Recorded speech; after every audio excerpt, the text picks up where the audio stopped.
Oh my gosh, yes, thank you so much for being here tonight, everyone. All right, I want you to imagine you wake up in the middle of the night and you're drenched in sweat.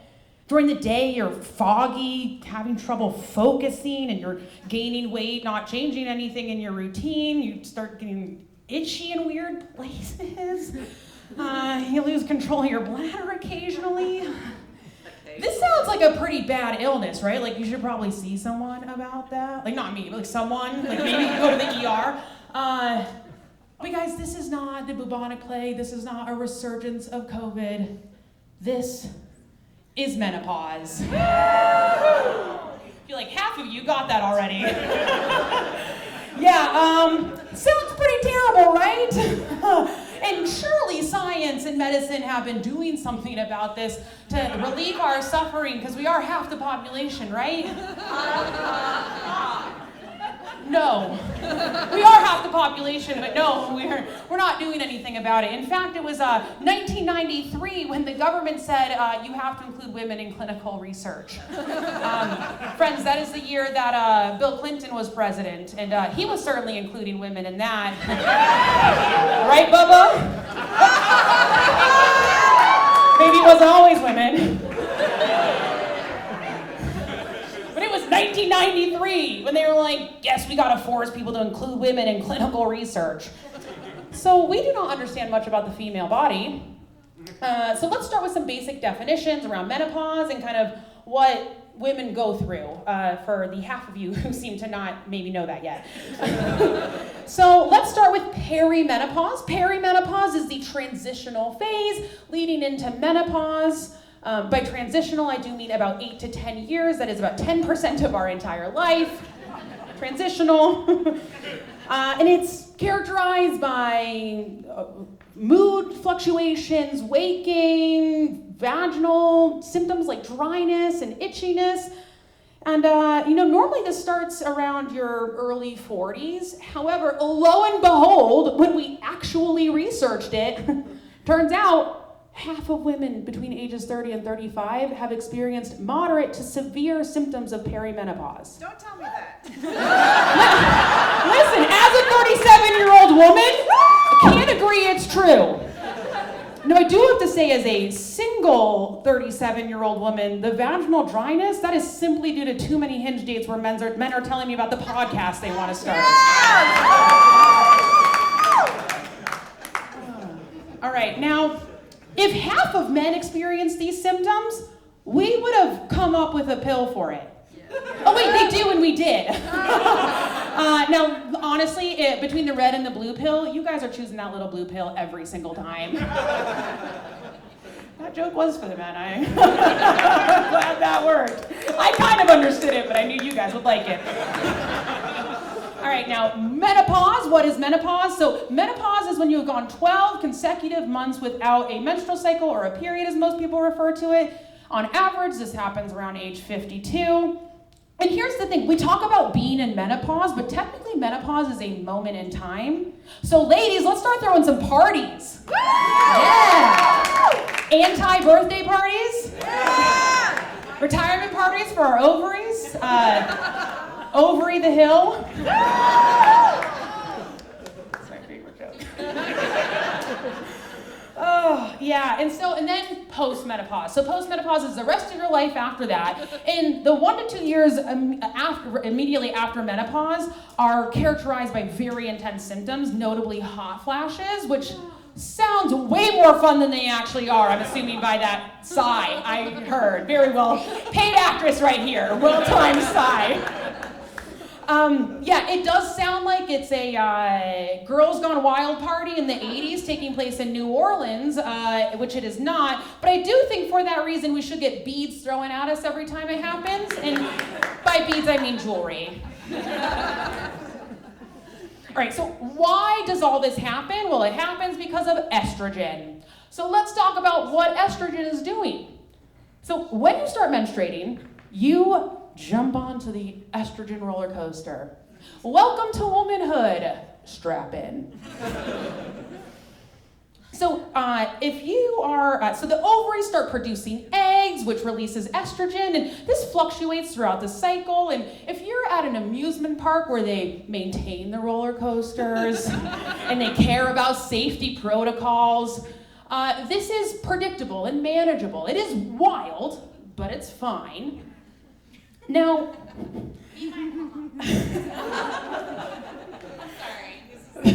I should be no one's mom. Oh my gosh. That was great. So after years of operating these amusement park bodies of ours, they do start to go into some disrepair.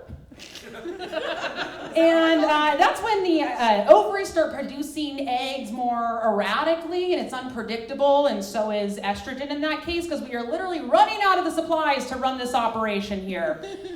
And so perimenopause is basically when you transition into being more of the carnival that sets up in the abandoned parking lot, or perhaps next to I-70.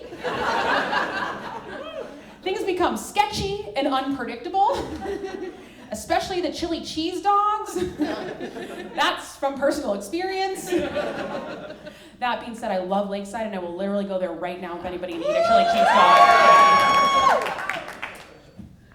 I want to die on one of those roller coasters. Honestly, I ate the chili cheese dog, and I looked at my friend and I said, we have 40 minutes. And I went on the wild chipmunk, and it made me feel better. That is scary. I said I wasn't gonna riff, but sorry guys. I just love Lakeside. All right.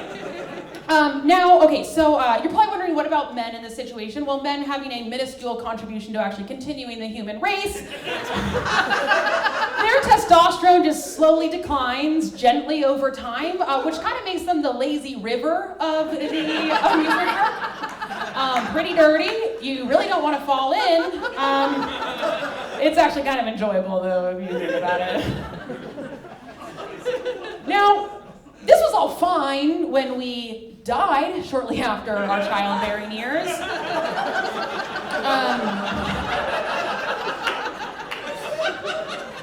However, I don't know if you know this, we're living longer, especially if you listen to my talk a couple weeks here about microbiome and longevity, and you're listening to my advice. 30 plants! Hell yeah! Oh my god, do I have a fan? Is this like... Definitely, you know what? One more than you probably got, so...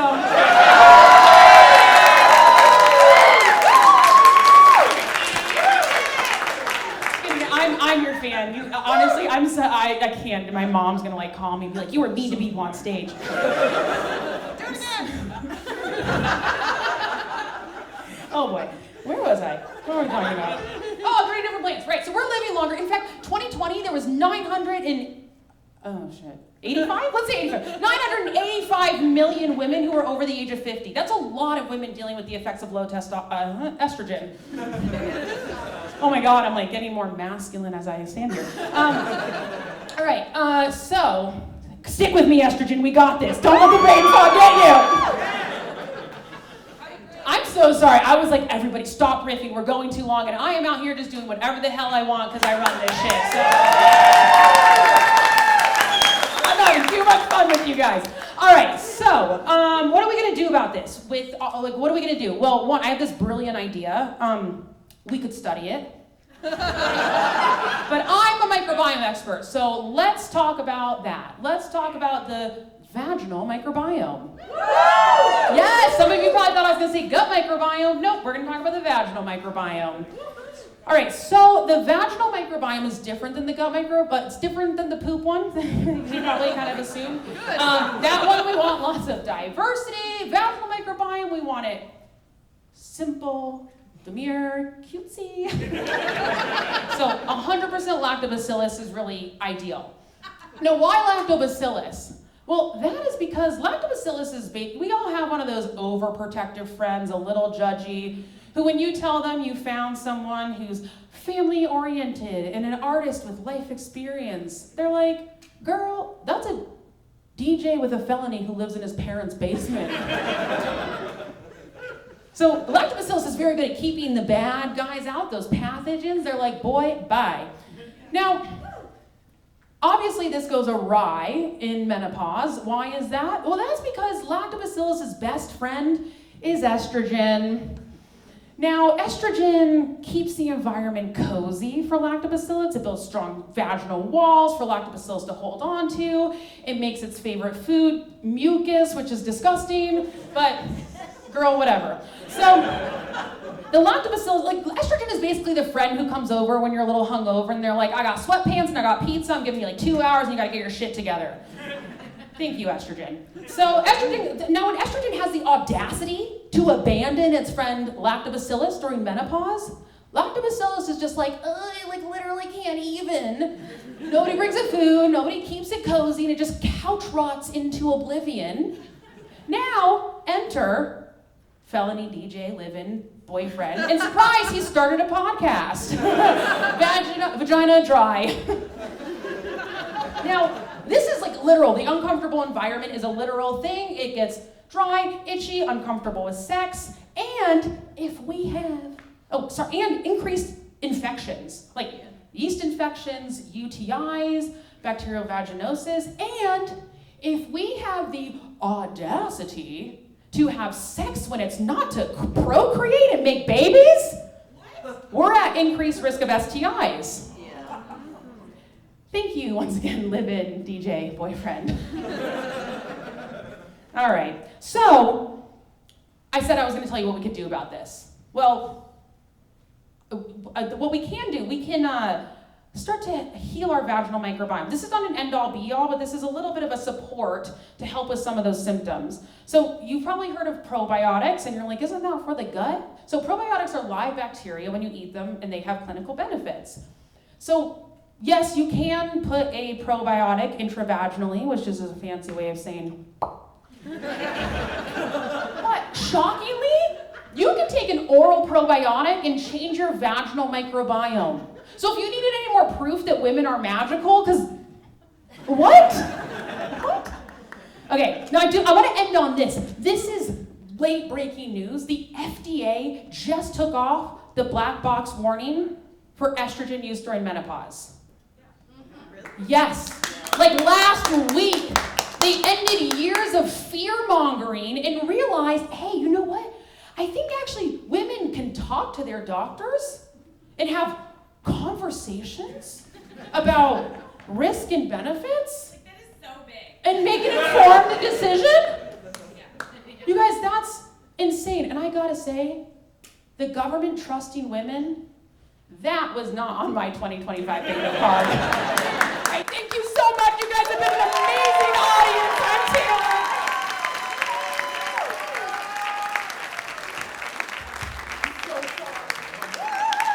Dr. Taylor Soderberg!